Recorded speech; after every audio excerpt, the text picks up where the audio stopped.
Good morning, doctor. Welcome back. Good morning, Venkatesh. Nice to be back. Thank you, doctor. So, our session for today is build your confidence. And the reason it's part of our session on wellness is very often lack of confidence is something that causes stress for people, prevents them from taking on important things that they need to do. And very often they say, I don't have confidence, as though you either have it or don't have it. What we are going to discuss is that we can build our own confidence. And by doing that, actually lead better lives. Yes, doctor? Yes, true. Very true. Okay. So over to you, doctor. Okay. Thank you, Venkatesh. Now, this phrase, building confidence, Right. especially building self-confidence, Right. is probably in all of us from the word go. Correct. Even in the fetus, when it is trying to come out of the womb and then move into the real world, it lacks confidence to begin with, but very soon, with the inputs from various other senses and other things, Correct. the baby, which now is baby, Correct. it's no longer fetus, it is now the baby. Right. The baby builds confidence by listening to various sounds and then looking at various scenes in front. Correct. And touch of the mother and the father and so forth. That is Correct. how the confidence is built. There's a Correct. lot of sensory input which the child gets in before it can move into the real world in the real sense. Correct. So there is automatic confidence building there in the child, in the baby. Right. Correct. But as the child's world enlarges, Right. as more and more inputs come, more and more people come, more and more things happen, the confidence level may sag, Correct. but then that has to be kept up. That is why Correct. we say build self-confidence. It has to be built, and Correct. it's happening. It is getting built unknowingly Right. also. So Correct. it is a algebraic sum of the intrinsic inputs and the inputs from the rest of the world. Correct. That is how the confidence gets built. And Awesome. yeah. No, very good point. Very good point. No, and a very good Yeah. way to start it. Yes, thank you. Yeah.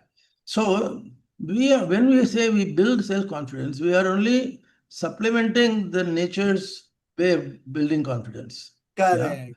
Correct. So there is no such thing as zero confidence. Otherwise, the child would be dead. Correct. So Correct.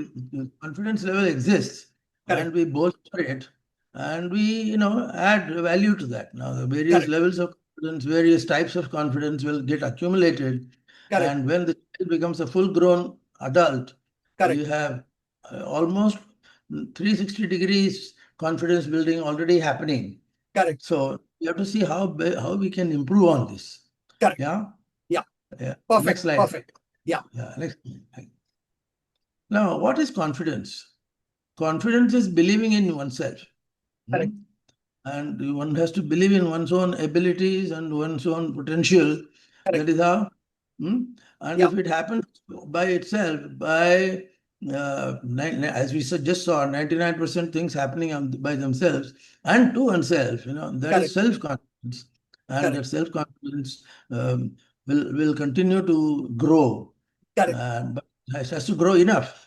Yeah. Why? Because the whole world is big bad world is outside there trying to deflate your confidence. So you have to fight it out, and you have to, let the Keep it from confidence sagging. up. Yeah. Yeah. You have to keep it So up. You have to yeah, keep it bolstered up. Correct. right. So that is the confidence we see the external world sees. Correct. The child internally has its own judgments of confidence, Correct. and that gets supplemented by all that. Correct. So what happens there is the child or the man or the woman or whosoever it is learn to trust one's own judgment. Now, from the Correct. word confidence, we have gone to judgment.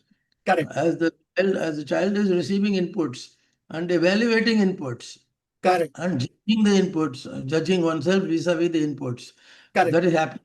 The trust of the judgment decides your level of your confidence. So Right. self-confidence, you Correct. trust your own judgment.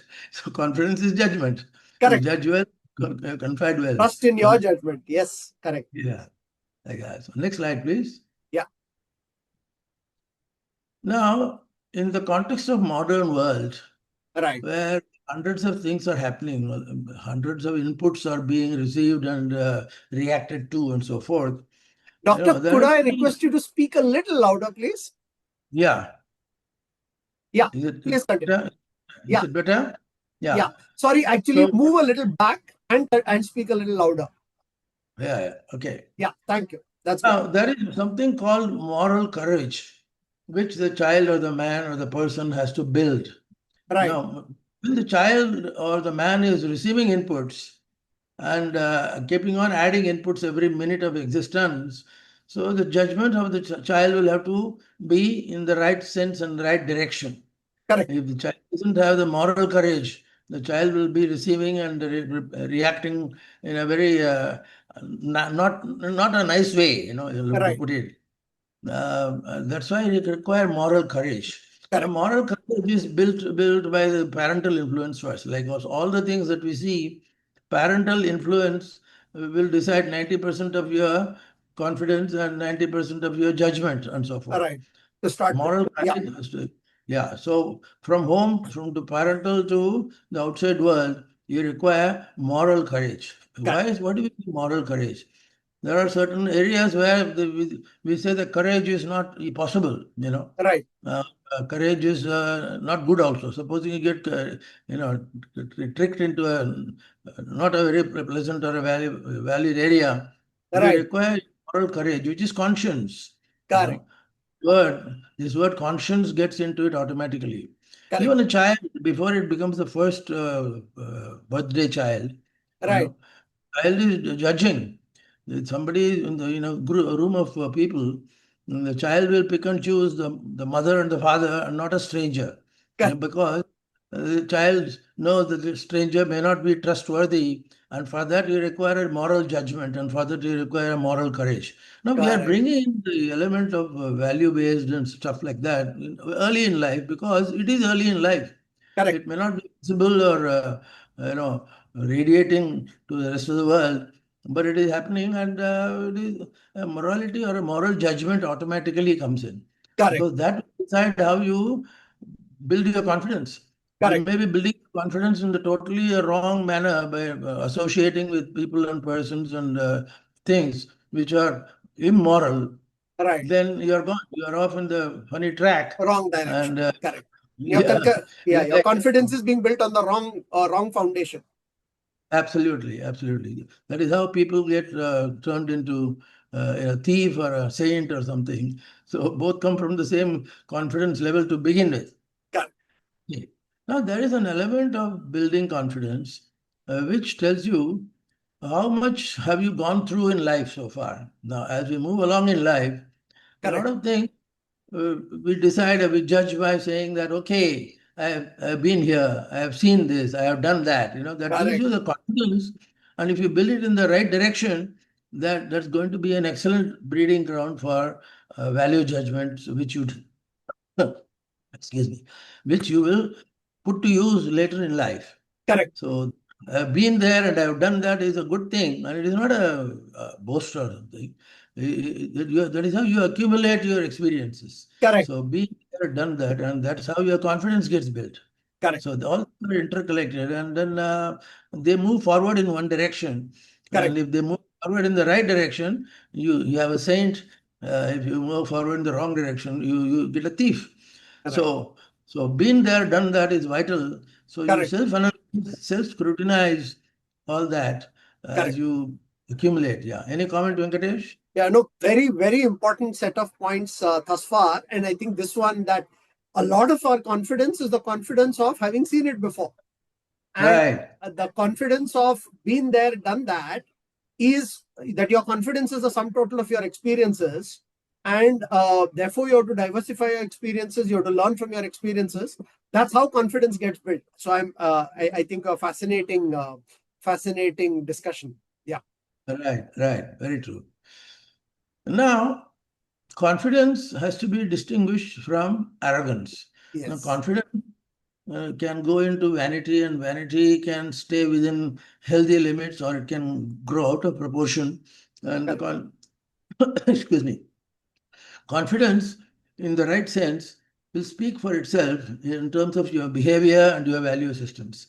Correct. And if you trip the thing and then get into the wrong domain, then Right. you get in the domain of arrogance. And arrogance is exactly the wrong thing that we want to, the wrong value-based system is arrogance. Right. Yeah. Success doesn't mean that you have to be arrogant. Success can be humility also, Correct. and yes, should be humility. And if it trips wrongly, then it is arrogance. Correct. And what does it do? An arrogant fellow keeps advertising himself or herself. Now, whereas a confidence guy doesn't have to open his mouth. Confidence speaks for itself. So this Correct. is quiet confidence. In Correct. fact, as the people mature in life, the lesser the number of words they use to describe themselves, the better you are. So it's a nice way of advocating or putting forth without being arrogant, without Correct. being totally bombastic, and without being obnoxious. Correct. So arrogance is to be guarded against. When you are Correct. building confidence, you have to take care of your behavior, which doesn't put you in the domain of arrogance. And once an arrogance develops, then the rest of the things fall by the wayside. Then the Correct. character changes, and Correct. the mood and the the way you progress in life changes all in the wrong direction. Correct. So your train doesn't go from Viti to Calcutta; it goes from Viti to hell or something. So you have to see that your train is in the right direction as it is moving. Correct. And for that, you have to guard against arrogance Correct. and stay within confidence. I think the important point across almost everything we talk about in these sessions is everything has to be in balance. You can't let things get out of hand. Then it goes from confidence to arrogance. Or paradoxically, arrogance or this need for advertisement may come from insecurity, where you have to sort of project your confidence. Yeah. Right. Very true. Very true. So now we have to build confidence according to the need of the situation. Right. Here you see a cricketer mastering the late cut. Yeah, the late cut is a technique in cricket which was very common when the Australians dominated the scene. Right. Neil Harvey and other fellows, in that direction. They were notorious for their late cut. Now, right. Late cut means, what does it mean? Normally, when you are playing cricket, you stay within the popping crease and then you strike the ball well within that area. Right. Whereas late cut, you almost let the ball hit the stumps, and it's a technique which can thwart the attempts of many batsmen and bowler. Right. So the late is a very deceptive kind of a thing, and if you master it, you can fool the batsman, other batsmen, and the batsman can fool the bowler. Correct. Yeah, fool the bowler. Yeah, right. And this is where another technique called moving across the crease. Yeah. The crease is somewhere which is about a yard or so from the stumps. Correct. And normally you stay within, as we just now saw, you stay within the crease. Correct. But if you are confident enough, you can dance down the pitch. Right. And you are almost finished. And when you suddenly hit the ball, again, it's a deceptive, cunning kind of a stroke.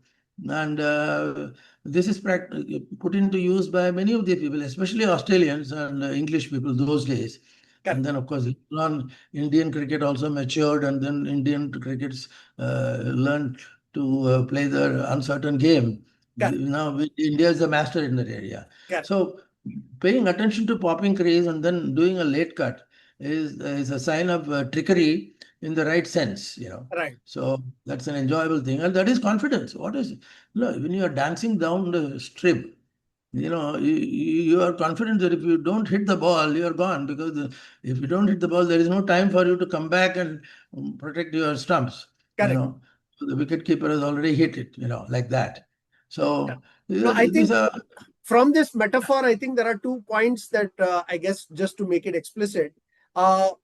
Being able to play the late cut means you're confident enough that you let the ball pitch, and then you can sort of figure out what you want to do. You're confident enough in your preparation that you're willing to wait that long and play the late cut. And I guess the metaphor in life is that you're not in a hurry, you're not in a rush. you have the confidence that you'll deal with the situation when you want. To your other point, that bouncing down the pitch or sort of coming into the, getting out of the crease onto the front foot, you are equally confident that your judgment is the right one and that you are ready to go take the ball even before it has bounced, for example. So both these come only from preparation, right? And I guess that's a topic for another one of our discussions. Absolutely, absolutely. So And a we have link, to take yes, it's calculated linked to this. risks. I guess this whole point was linked to this one. Yeah, Yeah. So you have to take calculated risks. correct, Now, if you are building confidence, if you are playing safe, safe, safe all the time, you never grow as a personality, correct, and you don't develop the courage and the ability to judge things even when they are against you. So right, there is a calculated risk you take, correct, and unless you take that, you cannot build confidence. correct, A guy who is now like they used to make one of the cricketers of those days, Bapu Nadkarni or whatever else, there could be others. right, So they had to sort of they played safe, safe, safe all the time, and they couldn't correct, score runs either. But correct, today you cannot play safe. Today's cricket is different. But correct, then it comes down to taking risks. correct, Confidence is taking risks. So in a correct, calculated way, or else you're dead. Like correct, that. correct, Next slide, please. Yeah. Okay. Now to do all that, you require some power. right, No, this power comes from what? From the physical things that you are wielding, but more importantly, the judgment of what you are doing and what you are not going to do, etc., must be based on knowledge, and right, that knowledge is power. Even in the example of the cricket pitch that we saw, correct, hmm, your knowledge is there. You are judging the ball depending on the direction, the pitch, and the velocity at which the ball is coming, and so forth. All correct, that is knowledge, and correct, that knowledge, if you master, correct, you gain power. So knowledge doesn't have to be physical all the time. correct. Knowledge is very often judgmental, based on been there, done that, and all that kind of a stuff, vis-a-vis Experience. what you're going to do. Correct, So that is knowledge, and that knowledge is power, and that gives you the confidence. correct. Yeah. So knowledge is Yeah, you can't confidence have confidence without the knowledge. So without the the best way yeah. to build your confidence is to accumulate that knowledge, and to take for that you need to have many experiences. Correct. Right, right, right. Next slide, please. Now, when you talk of knowledge, when you talk of all these things all put together, life is never a single linear thing. Life is always a algebraic sum. Right. You win some, you lose some, and then depending on whether you win more than you lose, you progress or you perish. Right. So all this is being done in a judgmental, subconsciously driving way. Unless you make use of the various intelligences that you have developed or God has given you, unless you develop those intelligences, you are not going to succeed. Correct. You'll be playing safe, and then you will just stay put, which is Correct. not required. It's not good. Correct. So for that, we have the modern ways of looking at things. You require a quotient, you require a figure, you require a number. Correct. So first number you get is IQ. Correct. Yeah. Depending upon what direction the ball is moving, or what strong thing you have in your bucket, and so Correct. forth. So IQ is very easy to appreciate and understand, whereas EQ is a little trickier. Correct. So it is emotional quotient, emotional intelligence, and Right. even more tricky is the spiritual Spiritual quotient, portion. Correct. SQ, which is based on your knowledge and your value systems. Now, your value systems have to be in good shape, in positive sense, Correct. for which you require SQ, spiritual quotient. And Correct. you will not be able to get a number for the spiritual quotient. Correct. People tried, you know, Zohar and Or for the Marshall. emotional quotient, really. Yeah. Yeah. So emotional quotient, they came up with some explanations, but then they couldn't be sure whether that emotional quotient in good enough in England will not be, or not be good in Australia or Correct. something. Context. Whereas Yeah. How can yeah, you make it independent of the context? Correct. yeah. And SQ, etc., will be totally, situation Contextual driven, or situation. context driven, and you cannot come out with a number for SQ. Correct. People have tried, and they still keep trying. There are Correct. algorithms, there are family, and there are any number of things that the magazines and journals will throw at you. Correct. But then you simply can't do that. Correct. Even with Daniel Goleman's EQ, they realize that it is not going to be that easy to put a number. Correct. Whereas people start with IQ and then work their way through, and Correct. every individual, like Papa and Punya in Mahabharata or something, it depends on your personal agenda, personal experience. So for that, we make use of multiple intelligences. Correct. Howard Gardner, hmm, a guy from Harvard, Harvard Correct. and Howard sound very similar. Right. Howard Gardner came out with multiple intelligences. Correct. Yeah. Before we go, any comments on this, Venko? Yeah, no, I think a very, very important point that you've been making through all these slides is that you cannot have imbalance if you want to build confidence. The previous page I thought was a very great point that without emotional intelligence, you will keep on playing safe, or without actually having a balance between spiritual, emotional, and IQ. So you will not broaden your experiences if you don't know how to take failure, if you don't know how to deal with the disappointments which are bound to come. And that's why you need to be holistic in how you do it. That's a cliche, but it's still very important. You need all these intelligences to improve your experiences and confidence. Very, very important point, doctor. Very, very fascinating. Yes, please. Thank you. So this multiple intelligences is something which the schools in England and the Western Anglo-Saxon countries would put to use. Correct. Because they realize that standard intelligence quotients are not working, and then a Correct. guy who is good in one area may be totally a failure in another area, Right. and each requires a different intelligence pattern. So they came out with this multiple intelligence theory. Correct. Howard Gardner was the one, but Correct. somehow that remained at the school level. Correct. They never took it to the college level, whereas IQ and EQ are taken Sort far of much ahead. more broad based in what you talk about. Correct. Yeah. But I think the So important point you're making here is that actually, that's another way to think about confidence. You may not be equally good in all of these. No person will be.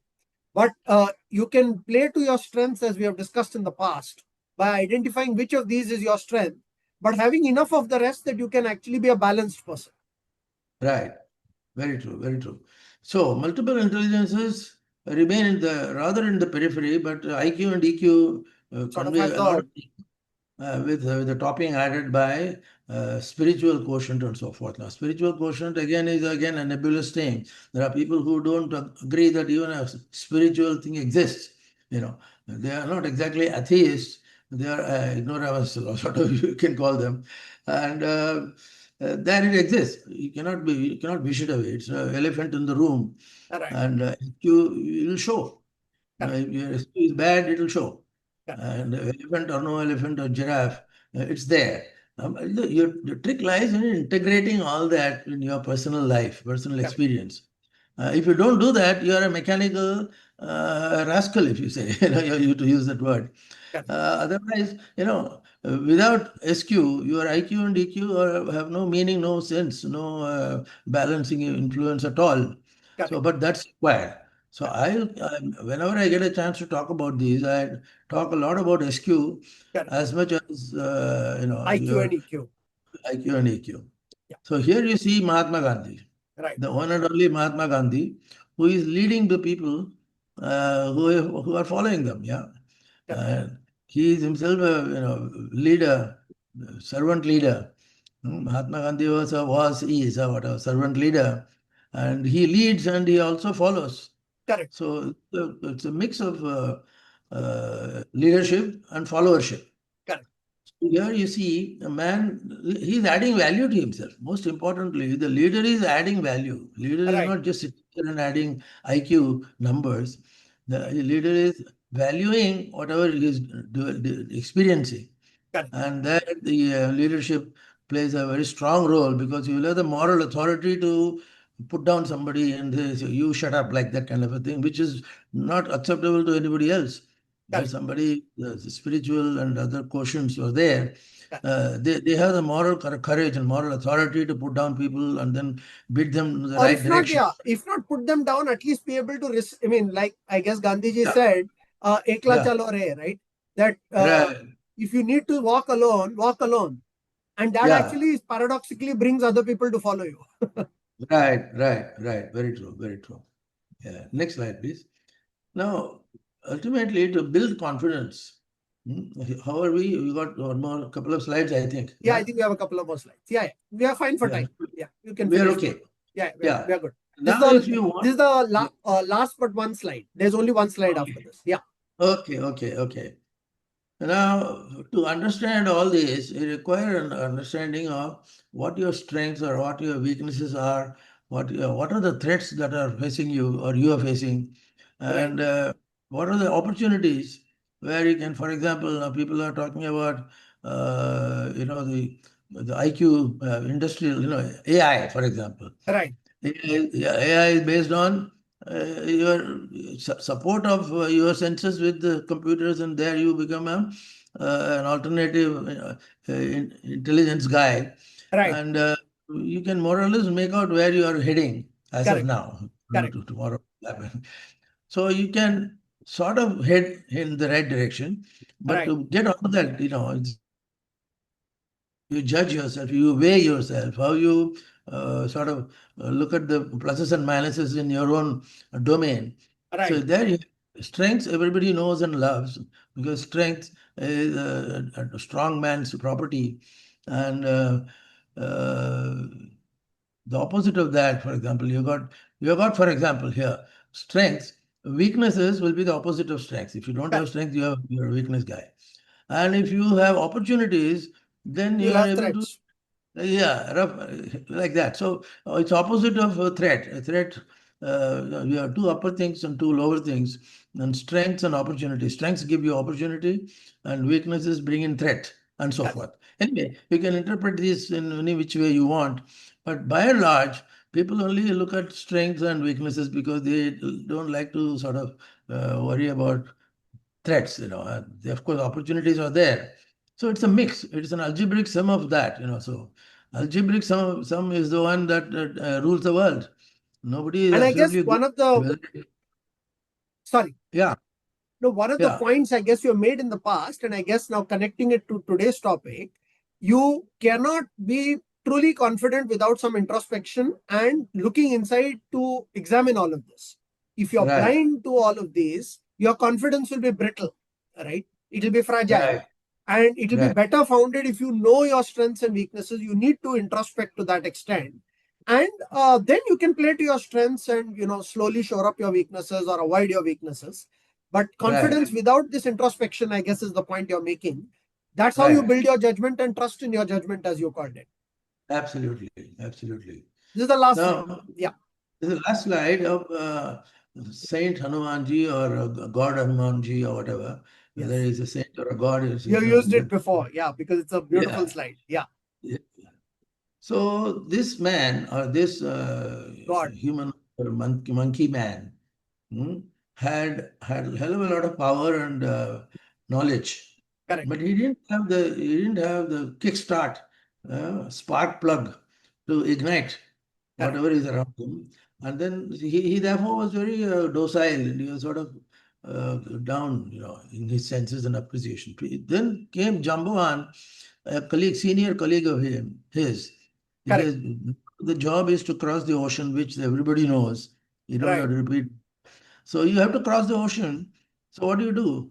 Everybody says like all other things, not me, not me. Or if it is a good thing, you say not you, not you. So they are passing the buck. And Correct. Hanuman was quietly watching and then waiting to see what is coming out of it. Correct. And that is the Jambuan said, you don't doubt yourself. No, Correct. self-doubt is a bad thing because you don't properly estimate your strengths and weaknesses. Right. And so that is when he said, Jambon okay, gave him the confidence. Yeah. Told him that. yeah, Yes. yeah, yeah. Now the confidence can come from an external source, and somebody Correct. has to trigger the fire, whatever. Correct. And Jambuan did that. Correct. And without Jambuan, Hanuman would have been just another monkey god sitting there and drooling or Correct. whatever. Correct. So the confidence of any situation, any person can come from an external source, hmm, which From you a are willing mentor or a to person who believes in you. imbibe. Yeah, you have to Yeah. imbibe the external force. Then you get the ultimate algebraic sum of your courage and faith. Correct. So, so Hanuman is here, and the rest is all history. what Hanuman did and how the whole epic Ramayana took Then turns. unfolded. Correct. Yes. From there. So that is an example of confidence building.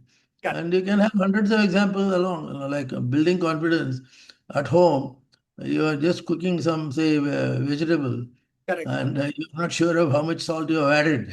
So, so there your brakes can apply and then you can slow down your thing. Correct. So, all these external things, so somebody will come and tell you, okay, put this much salt, put that much that, and then your cooking turns out to be great. Correct. And you needed that, you required somebody to kickstart the whole thing. Correct. So it can be an external thing which can eventually dominate your personality and your thinking. Correct. And Hanuman is an example, and in the kitchen is another example Correct. where somebody else can help you to boost up your own personality and Confidence. Yes. so forth. So these are the random thoughts that we have. I have at least. No, So, lovely. Lovely. I think they were very, very, if I can summarize them, Doctor, to conclude. yes. Go ahead. No, so I think actually lovely session in terms of looking at how we can build confidence. I think the first point you made was itself very interesting, that a lot of confidence actually just naturally comes with exposure. Right from the time you're a baby, you actually slowly build your confidence by being exposed to more things, by learning. And the job we have to do as individuals, when we think about it consciously, is to supplement that. It is not that there is no confidence, there is always some confidence being built.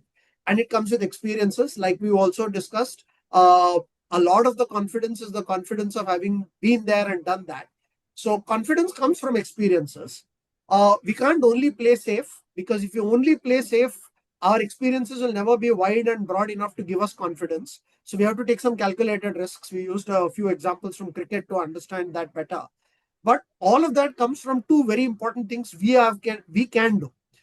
We can build our knowledge, because knowledge gives us power, and we can introspect and understand our strengths, weaknesses, opportunities, and threats. Most importantly, or in the end, all of this allows us to trust our judgment and, for example, use positive inputs from the outside. To the last example of Jambavan, when we get positive stimuli or a spark from the outside, we can imbibe it correctly and make use of it when we are able to trust our judgment. So these are all some of the ways in which we can build our confidence. Thank you, Doctor. Lovely conversation. Learned a lot. Yeah, thank you. Thank you very much. Your inputs are good, as always. Thank you. Thank you so much. Look forward to seeing you next time.